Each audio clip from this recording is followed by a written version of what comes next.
Alors, c'est la déception totale chez les Occidentaux.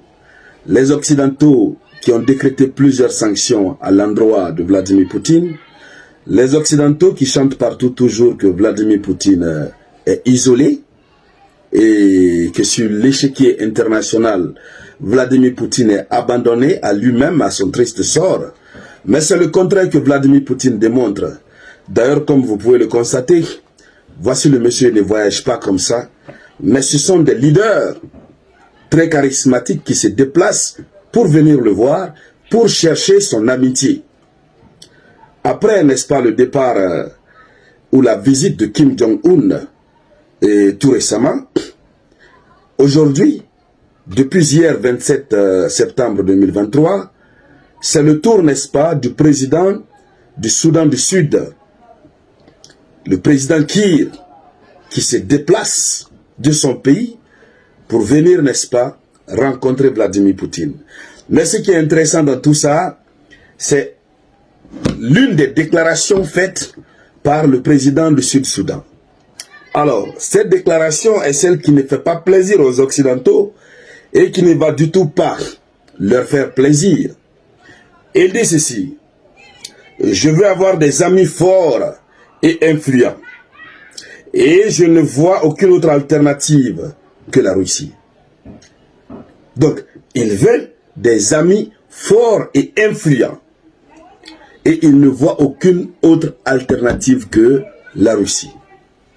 Alors, le président, n'est-ce pas, Salva Kiir, n'est-ce pas, et se déplace, il vient en Russie, d'abord pour renforcer ses relations diplomatiques avec la Russie, parce que ce qu'il ne faut pas oublier, c'est que depuis 2016, il y a un partenariat de coopération militaire, technico-militaire, entre le Soudan du Sud et la Russie.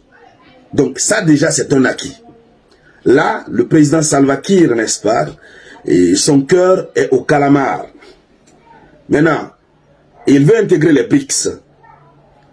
Déjà, il faut dire que tout récemment, lors du sommet Russie-Afrique, le Sud-Soudan avait envoyé une délégation spéciale composée de son vice-président en Russie pour participer à ce sommet.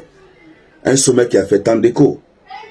Alors, aujourd'hui, dans l'intention de vouloir, n'est-ce pas, intégrer le groupe des BRICS, il a jugé nécessaire de trouver un État ami au sein de la ronde, au sein du groupe. Il doit trouver un État ami. Et cet État ami auquel il fait allusion, il n'a trouvé aucun autre État, en tout cas, pouvant l'aider et faire son affaire, si ce n'est pas la Russie. Voici le second point. Donc déjà, on a la collaboration militaire. Deuxièmement, l'intégration des BRICS. Mais aussi et surtout, il y a un accord bilatéral qui est en train de voir le jour par rapport au développement du secteur agricole et surtout du secteur énergétique au Sud-Soudan. Voici ce qui enthousiasme, n'est-ce pas, le président Salva Kiir. Alors, ça c'est un signal très fort. Un signal très fort envoyé à l'autre bloc, au bloc des Occidentaux, qui ont toujours pensé que Vladimir Poutine était isolé. D'abord, on ne va pas dire qu'ils ont pensé, mais ils ont mis tout en œuvre pour que Vladimir Poutine soit isolé, pour que la Russie soit isolée. D'abord, ils ont cherché à présenter la Russie comme étant un pays vraiment irrespectueux du droit international, un pays qui viole les droits de l'homme, les droits de l'enfant, etc., etc. Ils ont présenté la Russie comme bon leur semblait, pour que le monde entier puisse faire dos à la Russie. Mais aujourd'hui, c'est le contraire qu'on constate. Et surtout, notamment, du côté des pays, des États africains. Les États africains sont résolument engagés, mais à collaborer sincèrement avec la Russie. Et cela découle de quoi? C'est parce que Vladimir Poutine, dans sa collaboration, il est sincère avec les pays africains.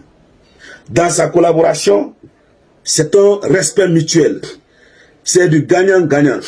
Et vous voyez que la Russie a l'amour même de l'Afrique. Ce n'est pas aujourd'hui que ça a commencé.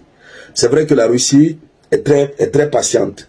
Sinon, à chaque fois que des États d'Afrique ont eu des problèmes avec la France, c'est là que les États d'Afrique se retournent vers la Russie.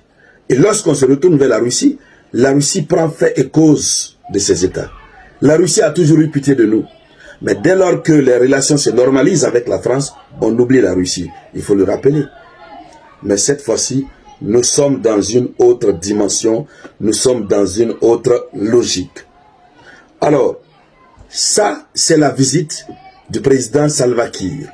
Lui-même, il est très content. Et ça fait mal, ça fait mal à l'autre bloc.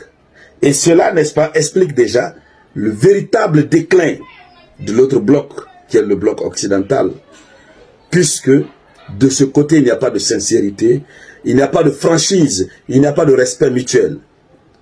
Ces États qui se disent être des grandes puissances considèrent les autres États comme étant des sujets, des États subalternes sur lesquels ils ont le droit d'imposer leur volonté à merci. C'est de cela qu'il s'agit. En tout cas, c'est ça l'information, c'est ça la bonne nouvelle aujourd'hui. Et le président Salva Kiir, il est très content. Et Vladimir Poutine lui-même, il est extrêmement content de l'arrivée de ce dernier. Alors, merci encore une fois de partager la vidéoconférence au maximum. Je vous reviens tout à l'heure avec de nouvelles actualités. C'était la voix de l'unique samouraï.